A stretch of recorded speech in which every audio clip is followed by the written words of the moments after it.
Bilang paghihigpit sa mga survey na posible raw makaapekto sa pagpili ng mga botante, kailangan ng magparehistro sa COMELEC ng sino mang magsasapubliko ng election survey. Balitang hatid ni Sandra Aguinaldo. Tuwing panahon ng eleksyon, may mga inilalabas na resulta ng mga survey na nagpapakita raw ng pulso ng publiko kung sino ang mga kandidatong gusto nilang iboto. Pero ayon sa Commission on Elections, maaari rin itong magamit para maimpluwensyahan ang mga botante.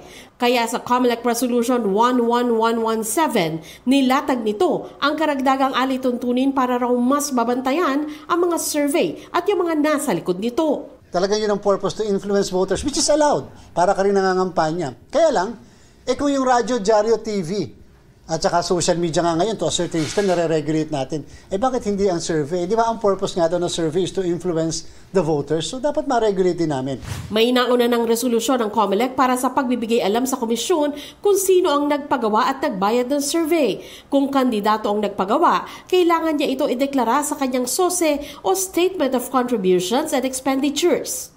Ngayon, nais ng COMELEC na pati ang mga survey firm, kandidato, grupo at iba pa na gumagawa at nagsasapubliko ng survey, kailangang mag-register muna sa COMELEC, Political Finance and Affairs Department. Gusto rin natin na mai-report nila sa amin yung tunay na gastusin. Dapat po lahat ng klase ng paggastos from the start of the campaign up to the last day of campaigning, which is May 10, dapat po nare-report lahat sa COMELEC. 5 araw mula sa publication ng survey, kailangang i-report ito sa COMELEC at kung maaari ay ilalahad ng survey firm ang halagang ginastos ng politiko para sa survey.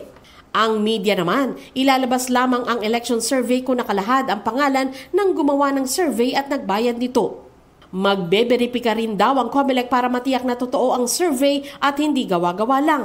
Ayon sa SWS at Octa Research, pinag-aaralan pa nila ang resolusyong ito ng COMELEC. Hiningan pa namin ng reaksyon ng iba pang mga survey organization tungkol dito.